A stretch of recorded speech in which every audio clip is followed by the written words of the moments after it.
بسم الله الرحمن الرحيم نحمده ونصلي ونسلم على رسوله الكريم وخاتم النبيين صلی اللہ علیہ وسلم اما بعد.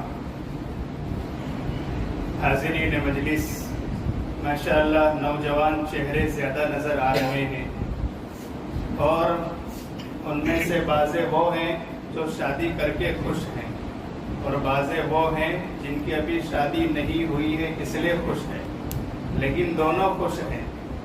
اور آج اس عاجز کے دل میں یہ خیال آیا کہ شوہر کے ذمے بیوی کے کیا کیا حقوق ہیں، ان کو چند منٹوں میں بہت ہی جلدی سنا کر اپنی بات کو ختم کر دیں.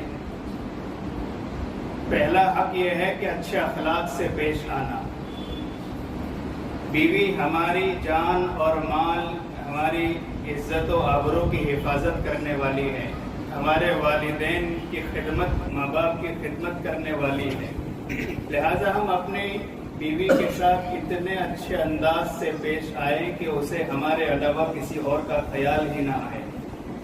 اچھے اخلاق سے پیش آنا، گڈ بیہیو کرنا، مس بیہیو نہ کرنا، اس لیے کہ وہ بھی کسی کی بیٹی ہے، وہ بھی کسی کی بہن ہے.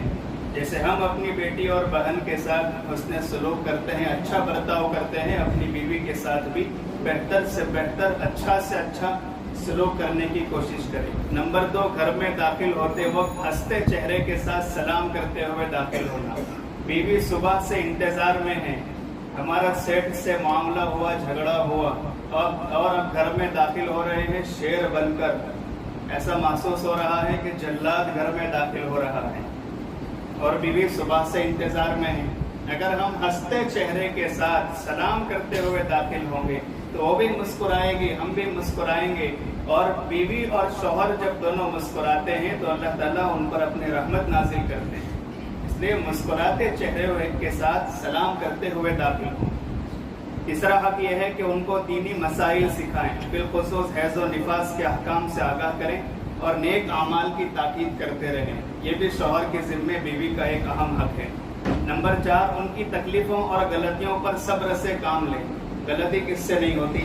اب مثلا بیوی نے کھانے میں نمک کم ڈال دیا تو اس کا یہ مطلب نہیں کہ سیدھی چھٹی پلیٹ اس کے منہ پر مار دی. نہیں، اس نے صبح سے آپ کے لیے محنت کی. اب اگر ایک مثال اس کی دوں، چائے میں شکر کم تھی تو ہم ایک بات یہ بھی کہہ سکتے ہیں کہ محترمہ چائے تو بہت اچھا بناتی ہے، لیکن اپنی جو شہادت کی انگلی ہے اس کو بھی ذرا ڈبو دیا کر، تو اس کی جو مٹھاس ہے وہ چائے میں آئے گی تو چائے اور میٹھی ہو جائے گی. یہ بھی ایک کہنے کا انداز ہے. اس سے اس کے دل کو سکون پہنچے گا کہ شوہر میری قدر کرنے والا ہے.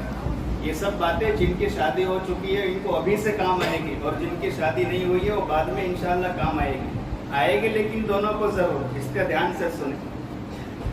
ایک سے زائد عورتیں ہوں تو ان کے حقوق کی برابری رکھنا، یہ بھی ضروری ہے. چھٹا حقوق ہے بیویوں کے ناز نخرے برداشت کرنا. بیویوں کے ناز نخرے برداشت کرنا. نمبر 7، دل جوئی اور جذبات کی رعایت کرنا. نمبر 8، اچھے کاموں کی تعریف کرنا. کبھی بیوی نے اچھا کھانا بنایا، ہماری کوئی بات سن لی تو ہم اس کی تعریف کریں. آج ہمارا کیا حال ہے، دوستوں کے گھر میں بھابھی بھابھی کہہ کر داخل ہوتے ہیں، وہاں سب مسکرانا، سلام کرنا، کھانا کتنا اچھا بنایا بھابھی جان آپ نے ماشاءاللہ. اپنی بیوی کی کبھی تعریف کی، اس کا کبھی دل جیتا؟ اس کا کبھی دل نہیں جیتا. پرایوں کو خوش کرنے کی فکر ہے اور اپنے دور ہوتے جا رہے اس کی کوئی فکر نہیں. اس لیے ہم اپنی زندگی کو جہنم کا نمونہ نہ بنائیں. یہ وہ اصول ہیں جن سے ہماری گھر کی زندگی جنت کا نمونہ بنے گی، یاد رکھیں. اور 9واں ہے اپنی بیوی کو وقت دینا. سب کے لیے ٹائم ہے، دوست کے لیے ٹائم ہے، دوسروں کے لیے ٹائم ہے، ماں باپ کے لیے وقت ہے، اپنی بیوی کے لیے ٹائم ہے. ہمارے شیخ حضرت مولانا صلاح الدین صاحب سیفی نقشبندی دامت برکاتہم العالیہ نے ایک واقعہ سنایا، اور میں نے ایک مرتبہ نہیں 2 سے 3 مرتبہ سنا ہے کہ ایک بہت بڑے اللہ کے ولی بہت اچھا بیان کرتے تھے. لوگ ان کے پاس آتے تھے، حضرت رات کا وقت دیں گے، تاریخ دیں گے. وہ فرماتے تھے کہ رات کا وقت آپ کی خالہ یعنی ہماری بیوی کا ہے، ان سے پہلے ہم اجازت لے لیں. اگر وہ کہیں گے تو ہم آپ کی خدمت میں حاضر ہوں گے، بیان بھی کریں گے. یہ کوئی بیوی کی غلامی نہیں ہے، یہ بیوی کا حق ہے جو اس کو دینا ضروری ہے. ہاں، یہ اور بات ہے کہ آپ کمانے کے لیے نکلے ہیں تو وقت پر آنے کی کوشش کی جائے، یہ ضروری ہے.